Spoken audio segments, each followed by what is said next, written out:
នៅក្នុងគោលបំណងជំរុញការវិវត្តប្រព័ន្ធអេកូឡូស៊ីមជ្ឈជាតិនិងដោះស្រាយជាប្រព័ន្ធនៅបញ្ហាប្រឈមចម្បងក្នុងអនុវិស័យជលផល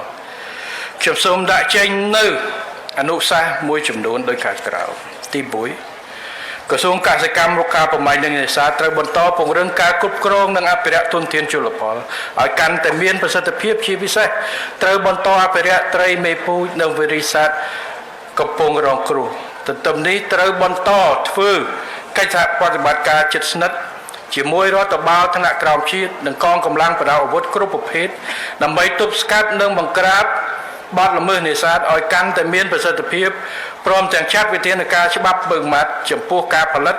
ចែកចាយនិងប្រើឧបករណ៍នេសាទដែលមានលក្ខណៈបំផ្លាញធ្ងន់ធ្ងរដូចជាឧបករណ៍ឆក់ស្បៃមុងជាដើមទី2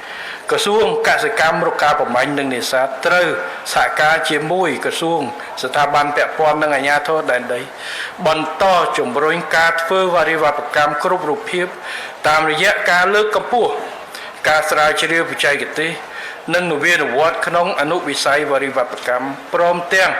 បង្កាត់ភ្ញាស់ពូជវរិយសត្វកម្រនិងប្រឈមការផុតពូជនិងផលិតកូនត្រីពូជដែលមានតម្លៃសេដ្ឋកិច្ចខ្ពស់សម្ដៅធានាចីរភាពនៃធនធានជលផលនិងសន្តិសុខស្បៀងបង្កើនប្រាក់ចំណូលរបស់វារីវប្បករនិងកាត់បន្ថយការនាំចូលនិងសម្ពាធមកលើធនធានជលផលធម្មជាតិ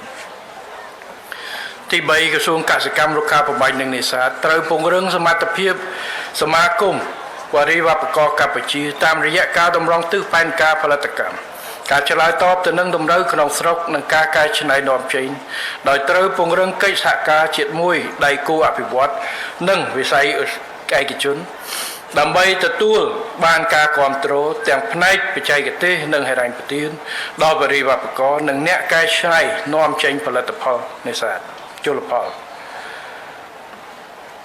ទី4ក្រសួងកសិកម្មរុក្ខាប្រមាញ់និងនេសាទក្រសួងរៀបចំដែនដីនគររូបនីយកម្មនិងសំណង់និងរដ្ឋបាលថ្នាក់ក្រោមជាតិ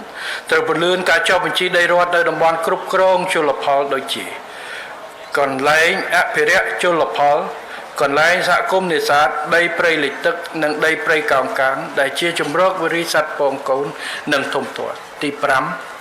ក្រសួងកសិកម្មរុក្ខាប្រមាញ់និងនេសាទត្រូវពង្រឹងកិច្ចសហការជាមួយក្រសួងស្ថាប័នពាក់ព័ន្ធនិងរដ្ឋបាលថ្នាក់ក្រោមជាតិដើម្បីអប់រំផ្សព្វផ្សាយនិងណែនាំ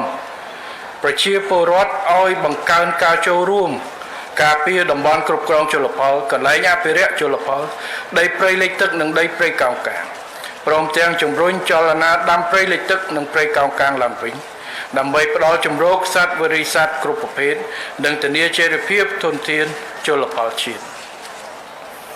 ទី6ក្រសួងកសិកម្មរុក្ខាប្រមាញ់និងនេសាទត្រូវគិតគូររៀបចំឲ្យមានប្រធានបទសម្រាប់ទិវាមជ្ឈជាតិនៅឆ្នាំក្រោយៗដើម្បីផ្ដល់ទិសដៅច្បាស់លាស់ផ្ដោតការយកចិត្តទុកដាក់លើបញ្ហាសំខាន់ៗនិងលើកកម្ពស់ការយល់ដឹងជាសាធារណៈឲ្យស្របតាមបរិកាសសង្គមសេដ្ឋកិច្ច